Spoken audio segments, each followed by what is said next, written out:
Hello, everyone. Welcome back to Federal Focus. This is the eighth week of the weekly show. Today, it's probably mostly going to be about non-Iranian stuff, mostly because I'm getting a bit tired of talking about it. Uh, so, there has been notable things that happened this week. There's been some Cuban stuff which has been happening. I'm also going to be talking more about the midterms and the pretty big deaths which have happened um this week. First, I will be talking about the notable deaths. Robert Mueller, who was the director of the FBI, and he's also obviously most known for the Mueller report, and the Russian investigations. Um, Now I'm not gonna be talking about it. I just want to acknowledge that he did die. And I hope his family's okay. He was very important. Um, he's was been in politics for basically his entire life. Um, and so yeah, but I think what something that everyone can agree with, everyone liked the guy was Chuck Norris. He died 3 days ago, and I think he's most famous for the memes about him. They're absolutely great memes. Just you can just look them up. The guy was extremely tough. These ones are pretty good. But yeah, he was just very famous.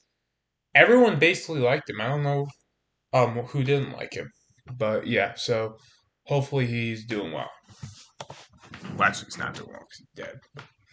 Sorry. But going into some foreign policy here, we have the Cuban protests. So obviously, we know Cuba is a communist nation. Um, it's very hard to get in and get out. However, um, starting basically 2024 and resuming very recently, there has been pretty big protests there. I believe I talked about this, but there's some more news because there has been a blackout in Cuba for a couple days now, where the lights don't aren't really there for a while, and there has been some American protests, like well, not protests, but Americans such as Hassan, who is not really a American. He doesn't identify as one, but he lives in here. He kind of leeches off of here. He went to Cuba. He's staying at a five-star resort hotel, and he's blabbling on about how well Cubans are doing. Meanwhile, he's also insulting the Cuban diaspora who currently lives in like Miami. So hopefully, when he goes back to the U.S., he has to land there or something.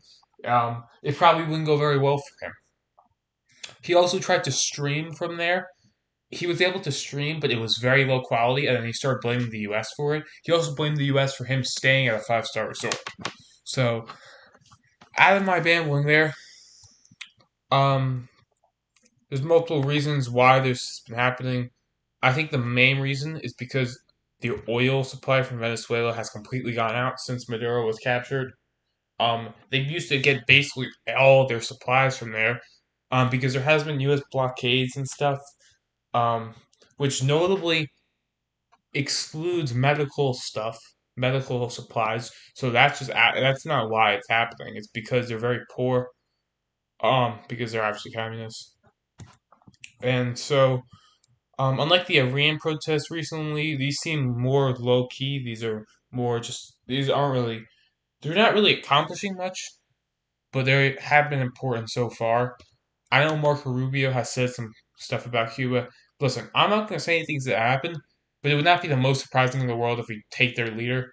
I don't know what it'd do though. Um, I believe the leader is actually Fidel Castro's niece or something. Um, Someone's yelling outside of my house. But yeah, if you guys know, like, wait, yeah, but I just want to say that a lot of leftist Americans are kind of crazy when it comes to this stuff. Um, but yeah, onto the midterms. There hasn't really been much.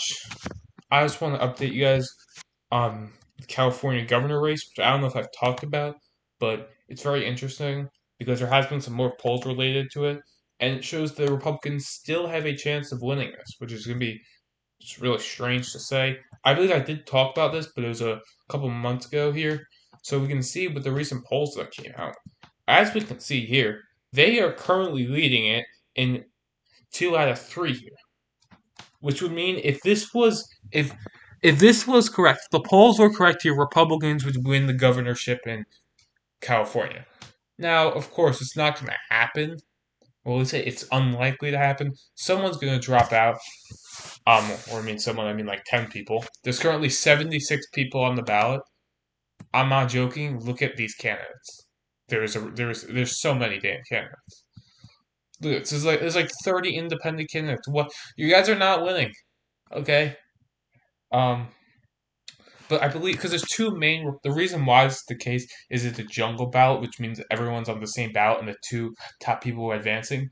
And there's like five Republican candidates, obviously probably like 10, but there's two which are gaining 99% of the vote, and then there's like 10 Democratic candidates. So even if the Democrats in total win 70% of the vote, it would be hard to win with such a big split. Um, and so this is going to be interesting to watch. The primary is, let's see, it's June 2nd, so it's like 2 months, and I don't know if they can still drop out some candidates. So I don't know what's going to happen here. It's going to be very interesting to see. Um, and with Iran, I think the most notable thing which has happened here is the Strait of Hormuz situation. Um, Apparently they're going to be trying to open it up. But basically other countries which the U.S. Asked to weren't doing it. So who knows what's going to happen here?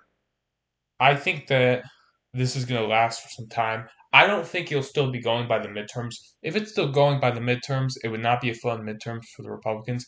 So they probably got to figure that out if I was them. Um, this has also launched the Israel Lebanon war, which really just strikes. There's not really much to talk about there, except that there's been a ton of deaths.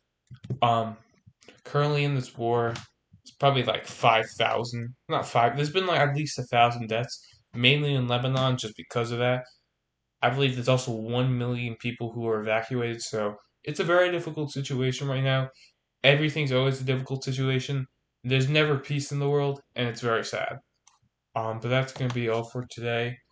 I will be having a great April Fool's joke April 1st, so stay tuned for that. And thank you guys for watching.